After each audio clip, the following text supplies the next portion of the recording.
Hey everyone, this is Trimester, also known as Ice. This is my very first podcast and I hope you will enjoy it.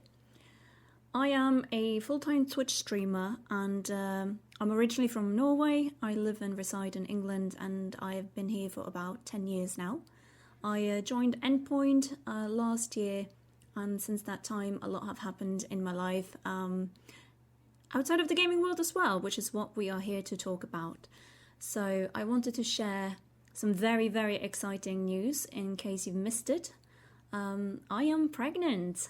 Yes, my first baby. Very exciting days. And I wanted to share my journey with you. So this will be a podcast about my first trimester.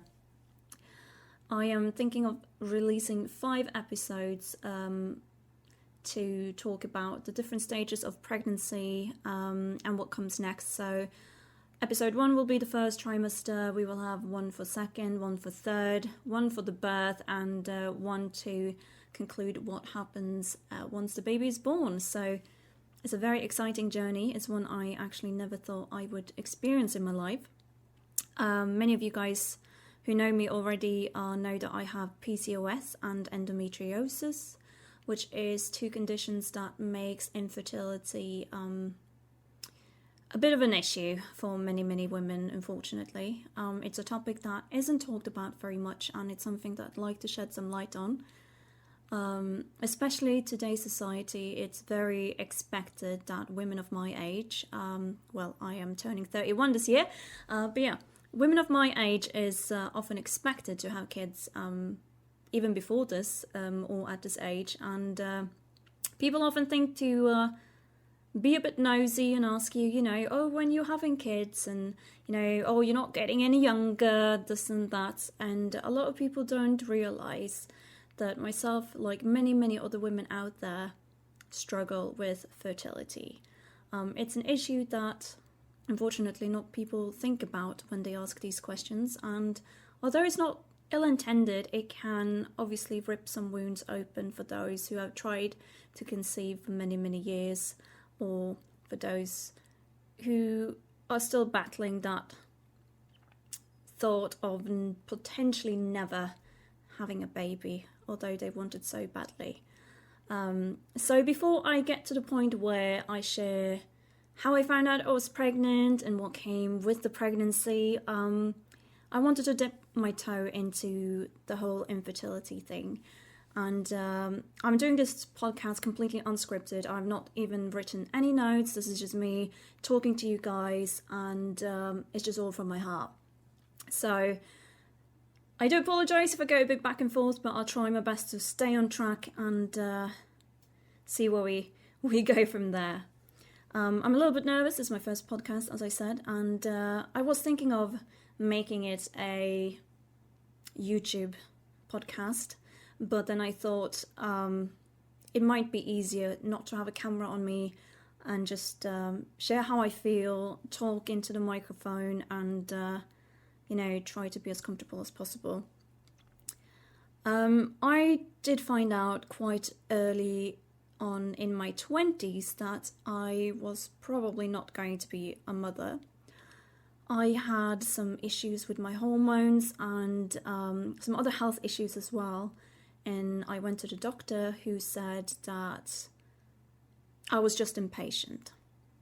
Fair enough, like most women, when they would like to have a baby, go through this and they're being told, you're just too anxious to become a mother, wait a year, see what happens, wait 2 years, see what happens. But at that point, if nothing happens, some flags are raised and some questions need to be answered. So I kept going to the doctors, they kept turning me away. They even took a blood test and they said, your bloods are completely fine. So I got very discouraged and I didn't even realise that there could be something wrong with me really, because they told me everything was fine. So I thought, well, it's just not happening for me. I was very, very early 20s at this point and I moved house, I found a new doctor, and I went back because I kept feeling quite ill with my health. I just didn't feel right. And I spoke to a locum doctor, actually, and she was very understanding, and immediately she said, okay, Let's see what the notes are from your previous GP. And I told her that I had a blood test maybe a year ago or something, or was it 6 months, something like that. Anyway, she had a look at my notes and she told me that the blood test, which my previous doctor had told me were completely fine and normal, was actually not. And what was wrong with it was actually that my hormones were completely off balance, and that indicated to her that I might have PCOS. If you don't know what PCOS is, it means polycystic ovary syndrome, and it's something that a lot of women out there has, but sometimes don't even realize that they have. It's quite easy to diagnose if you look for it. All you need to do is have an ultrasound, and they can see if your ovaries have cysts on them, basically. Which is what happened in my case. The doctor referred me to an ultrasound immediately, and I got it booked in quite quickly, lucky. And yes, the result was quite there in my face. They immediately said, you got PCOS, and there's not much we can do for you. So that was a bit of a shock, and I realized that maybe this journey of becoming pregnant wouldn't be as simple and easy as nature would like to make you believe it is, and that everyone else had told me that it would be, just be patient. But in my case, that wasn't really how it was. So I tried to read up about it, learn about it, and realizing that, regulating your hormones, weight loss, dieting, avoiding certain foods, all of this could help you. So I tried all of that. Nothing really worked for me. I even went back to the doctors, who put me on medication to help with ovulation, which also didn't help me. So after being on this medication, I actually did not ovulate, which it's supposed to do. So I took blood test after blood test. They kept telling me the same, no, you haven't ovulated. And it actually ended up with me getting a very bad reaction to the medication, and I ended up in hospital over 3 days. The pain was excruciating, and I decided there and then that I could not go through this anymore. It was the constant looking at the pregnancy stick, always hoping that you would be pregnant. It would be dreaming of having a baby, and the thought of becoming a mother, and having your hopes and dreams just shattered. And I have never felt so demotivated as feeling as if I failed at the one thing I am, as a woman, supposed to be able to do. I felt very angry that this choice had been taken away from me, or that's at least how it felt.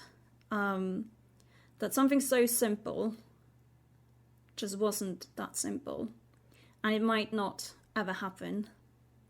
So I decided that I no longer could go through it, because physically and mentally it broke me.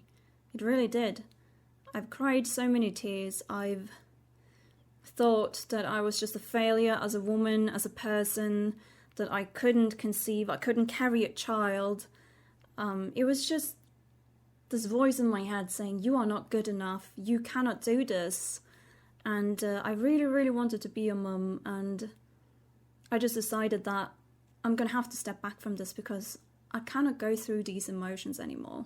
After 2 years, it was too much for me to think about. So I thought, okay, maybe in the future I can go through this process again. Obviously there's IVF, there's adoption, there's other options, but I was still quite young, and I thought, I might give it a go a little bit later on, if it feels right, if it's the right time. But yeah, that didn't happen for a while. I then started having some very intense pains a few years later. This is once I've passed 24, 25 years old. I started getting some very intense stomach pains. they weren't explained, and the doctors kept telling me, it's the usual menstrual cycle and everything's fine. They always say everything's fine. Take some painkillers, ibuprofen, paracetamol, you'll be fine. But again, it just kept persisting, and some days it would be so bad that I couldn't even walk, I couldn't get out of bed, and I thought this just isn't normal. So I kept persisting, I kept going back to the doctors, I kept hoping, please just take me seriously, listen to me, I know my body, something isn't right.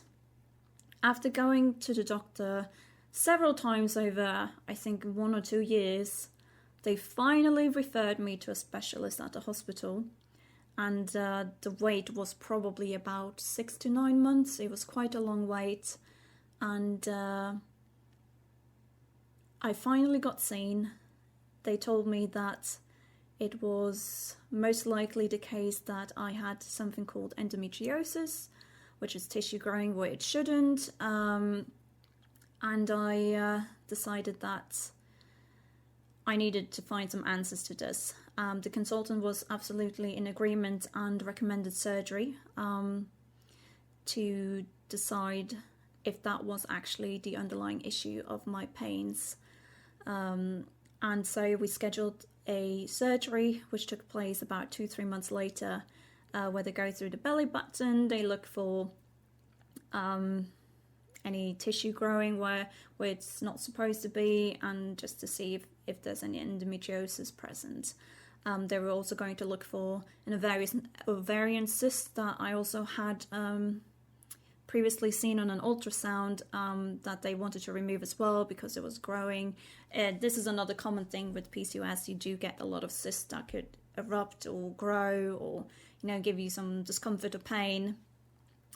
Anyway, surgery came around and they found out that it was definitely endometriosis. They diagnosed me, and that was that.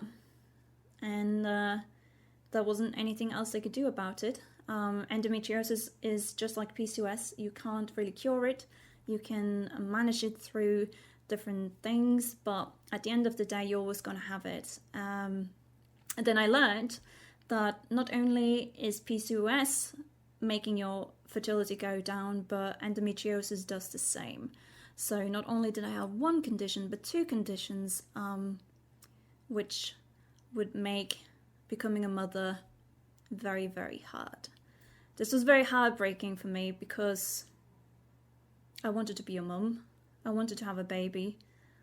I wanted to have the option. Even if I didn't want it today or tomorrow or a week from now, a year from now, I wanted to have the choice. I wanted this to be my decision in life. If I wanted to be a mother. But that choice felt like it was taken away from me, and I remembered the process I've been through before, and I just couldn't go through it again. Anyway, after I found out I had endometriosis, I went back to the doctors a few more times because the pains did not go away. Although they had found the answer to what was causing the pain, nothing was actually helping with the pain. Painkillers did not work. There wasn't much they could do. So at the end of the day, they told me the likelihood of me becoming pregnant was basically 0. And I thought, well, screw that. I will come back for a second opinion. I went to see several doctors and they all basically said the same. You will not be a mother. They looked at the case of my endometriosis with combined attempts to become pregnant in the past with the PCOS on top. I was basically just told it isn't going to happen for you. You might want to look into adoption or, other options. So I just walked home crying. I remember I literally walked out of the doctor's office with tears down my cheeks. I was just heartbroken. And it wasn't even that I wanted a baby there and then. It was just my choice is gone. And I just couldn't accept that fact. And I just felt extremely unlucky in life to have 2 conditions that hindered my fertility it was just not something I was prepared for. It was something I did not know anything about. It's not something you learn about in school. It was completely different to me. I was not expecting to feel that way and learned that I had these things wrong with me. And I was at that point nearing my 30s, and I thought, I'm getting older, I'm not getting any younger. With fertility issues as well, they always say, the younger you are, the better odds you have of success. But yeah, I was just heartbroken. I don't think there's any other word that can describe that battle inside of just feeling like your dreams are being crushed by something out of your control. I then took some time away to not think about it and try to work on myself and my own happiness. I started working out a lot, and I got my body into shape, which was also helping me mentally to become stronger. And I then found the man in my life that just changed everything completely. I was very lucky to meet the one guy that made everything made everything feel right again. And I told him early on, I might not ever be able to give you children. And he was okay with that. We were both okay with that. Together, we had each other, and we agreed that if we wanted a family, we could always, get some pets, possibly dogs, If worst case be, we wanted a kid later on, we could try for one. If that didn't work, we could think about adoption. But I started to feel peace with the fact that it may never happen, and my attitude changed to, if it's meant to be, it'll be. Although I was quite, in the mindset that it won't happen. So yeah, that was basically our conversation about it. We were quite happy with that. And then I started feeling very ill. I felt off. I didn't feel right. And with PCOS and endometriosis, that is something that I don't know how to describe it. Wow, I lost my train of thoughts there. But yeah, I didn't feel right. And then I realized that with endometriosis and PCOS, this is quite common, so it could just be a side effect of this or that, so it just started acting up. So I didn't overthink it. I was just like, I'll let it play out, see how I feel. If I don't feel better, I'll go see a doctor. And then my partner said, you're not pregnant, are you? Kind of as a joke. And, I kind of laughed it away like, ha ha ha ha. No way. There's no way I'm going to be pregnant. So I decided to just kind of laugh it off, but I decided to take a test anyway, just to be sure, and then we could rule it out. And then at least if I had to go see a doctor, they'd probably ask, is it a possibility that you're pregnant? I could be like, no. So we went to get the test. So I took the test, and I was thinking about all those times in the past that I've just looked at it, seen a negative result. But for the first time ever, I was actually hoping that it wasn't going to be positive, because I just wanted to live life a little bit, explore the world and, enjoy my 30s, at least my early 30s, and then maybe think about a family like in a couple of years' time. But there was a big fat plus on that stick, and that moment changed my life. And before I knew it, I was shaking all over my body. I was just in shock.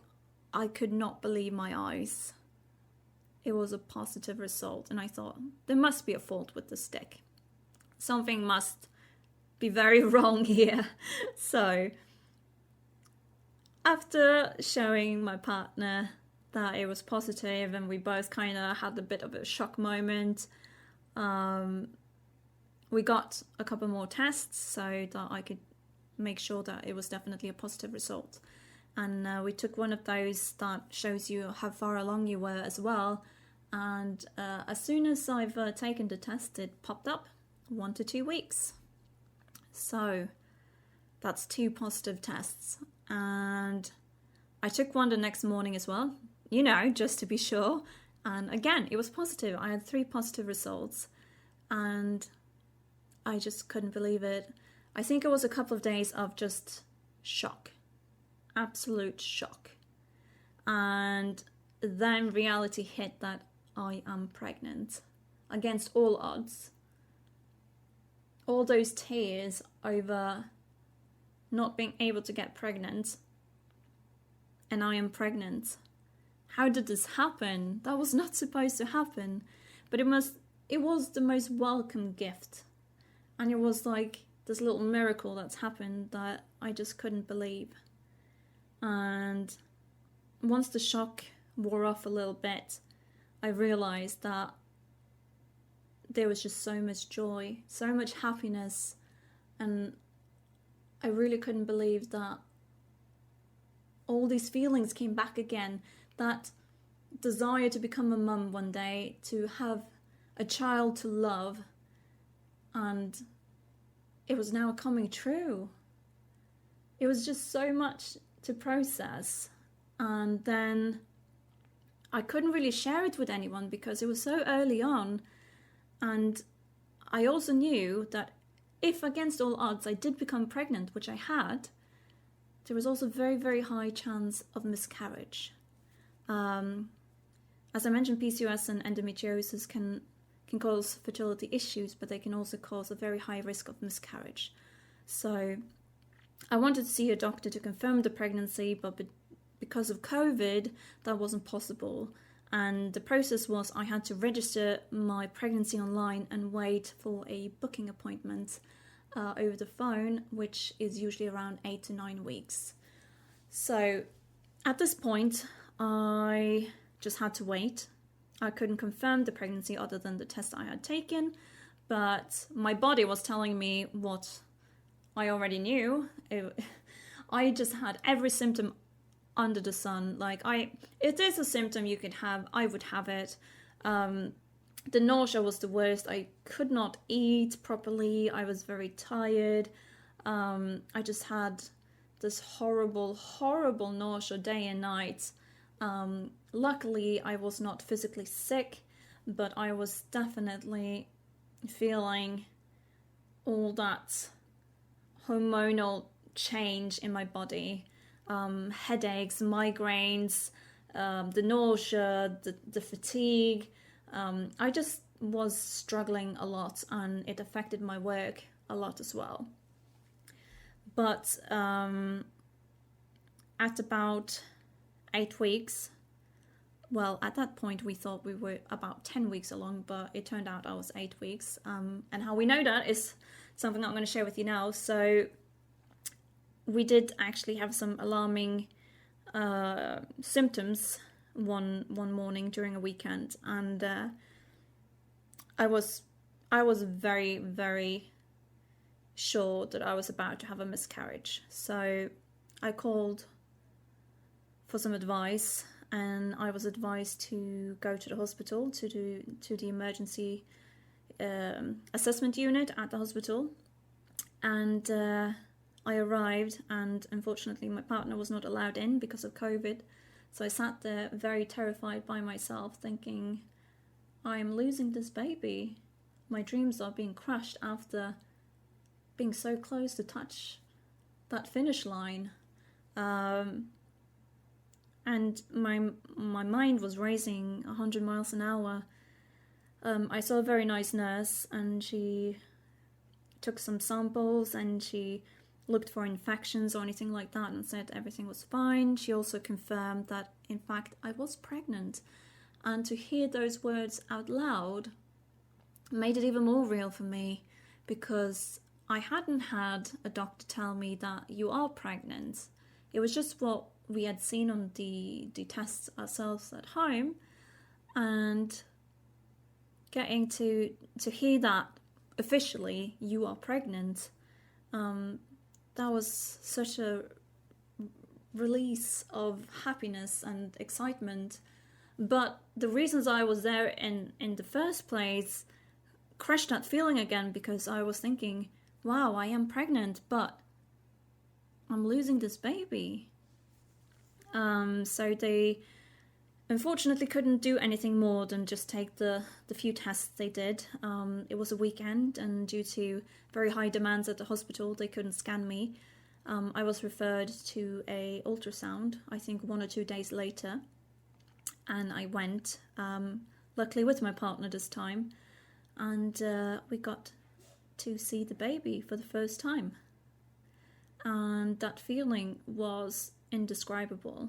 We got to see the baby, and I could see the heartbeat. The heartbeat was amazing. I could see the little flicker on the screen, and even though it didn't really look like a baby, I knew it was a baby, because obviously it like, you can kind of see the shape of a head and like a little butt, and yeah, it was very, very adorable. But I was terrified, that maybe things were going wrong, but they confirmed that the baby was completely fine, and that it looked like that the pain and the other issues I had was most related to a cyst that they found. And it was very, very... I can't even describe the feeling. It was just the biggest relief, just knowing that actually the baby was still there. So now we know it's there, it exists, it's growing well, it's 8 weeks along, and it's okay. The baby's okay. And that was just the moment where it hit me. This is real. This is happening. It's right there. We got a little scan picture, and I just couldn't believe it. And from there on out, I was actually told by my midwife, which I met, the following week, actually, for my first appointment. She said that I was actually classed as very high risk because of my fertility issues, which also causes issues with pregnancies. And my high risk was actually so high that I had about an 80% chance of miscarriage. That's incredibly high if you think about it. So, yes, the baby is okay, but I'm only 8 weeks, and I was terrified that this was just not going to go all the way. And those 4 weeks to follow are the longest 4 weeks of my life. I had the worst symptoms. I just felt so sick. I couldn't do much. I struggled, and I hadn't told anyone yet, really, other than close family, that I was pregnant. I couldn't tell my community why I wasn't working much. With Twitch being my only form of income as well, it was very stressful not knowing, if I was going to get any income with taking so much time off. But I was so physically unwell that it was just so hard to be there. But the 12 weeks came, and I had my 12-week scan. I got a call from the hospital a week later to say that there was actually very good news. The scan was very, very well. All my bloods have been fine, and they classed me as a low risk. And to be put from high risk to low risk, I can't even describe how I felt. It was just the happiest thing I've ever heard in my life. The best news. And I had made it. 12 weeks. I had made the first trimester. And I was able to share with you guys that I was pregnant. And I know that a lot of you have heard the news that I am expecting. As we speak, I am actually close to 20 weeks. I'm nearly halfway through this pregnancy. Actually, on Saturday to come, I will be 20 weeks. So I'm a bit ahead of this podcast, but I wanted to make sure I had gone through it before I recorded this. so I could give you the full experience, and I will make episode 2 about, what I'm going through these months right now. Second trimester is a whole different story than the first one, but for the first trimester, to summarize it, it's been a very emotional journey. It was a lot of panic about if I would make it to second trimester to begin with.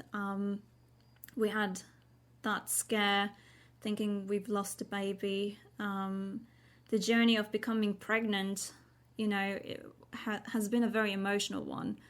And I don't know how to share my joy and excitement, because it's like the best thing that's ever happened to me. And I don't think people have realized where the journey came from and why it means so much and why it is the miracle that it is. Sorry, I'm getting a bit emotional talking about it, because infertility is such a hard thing to experience. It's something that I wouldn't wish upon my worst enemy.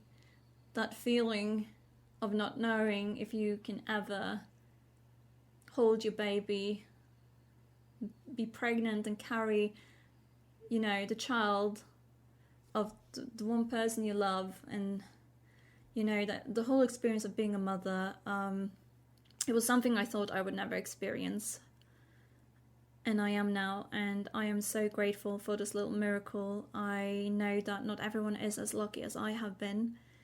Some people have a very easy journey. Some people never get to, unfortunately, have this journey. But I'm here. I've made the first trimester, and I'm just so incredibly happy and blessed to be where I am right now. But yeah, I just wanted to share a little bit of where it all came from, and I just wanted to share a little bit about how I also feel about being pregnant, because going through this journey, I actually struggle a lot physically and mentally with this pregnancy, and it's making me feel incredibly guilty, because a lot of women make it out to be, unicorn, rainbow, sunshine, this pregnancy glow. But physically and mentally, I've found it one of the hardest things I've ever done. Your body goes through so many changes. The hormones are going wild. It's just emotional, and you just feel like you're constantly ill. The symptoms make you feel so uncomfortable every single day. And however grateful I am to go through the journey, and how happy I am about the baby, it's just been a very hard physical journey, which affected me mentally as well. So I'm gonna kind of wrap up here. I will share more about that feeling, because that feeling was something more I've had in the second trimester, and that will be for next episode. I wanted to be brutally honest with you guys, because pregnancy isn't just sunshine and roses, and it is a lot harder. But I will say that every pregnancy is different, and I think that's what I need to accept for myself, is that I try to compare my journey to everyone else's, which isn't right, because everyone has different experiences, and mine just seems to have been a very difficult one, a very hard one. But I cannot stress enough how happy I am. I'm filled with so much love and excitement and joy, and the thought of becoming a mother, bringing a child into the world with the man I love more than anything else in the world, and becoming a little family, it's the best thing that ever could have happened to me. And I'm so grateful that you guys have been with me on this journey. It has been so much fun to share on Twitch with you guys live that I was actually pregnant. It's a lot of fun for me to actually put together my thoughts a little bit in a podcast and share everything with you. I hope I've covered everything, but if there is something you would like to know, please do not hesitate to give me some feedback of what you would like me to cover, if I missed anything from the first trimester, and also what you would like me to cover for the second trimester. I'll try to do my best to do that for the next episode. I hope you enjoyed this podcast. It is my first one, so bear with me. Hopefully the next one will be a little bit more organized. This was kind of just a little bit on a whim, but thank you very much for listening. If you made it this far, I do appreciate your time, and I'm very excited to share the next journey with you for second trimester. So come back in a few weeks for episode 2.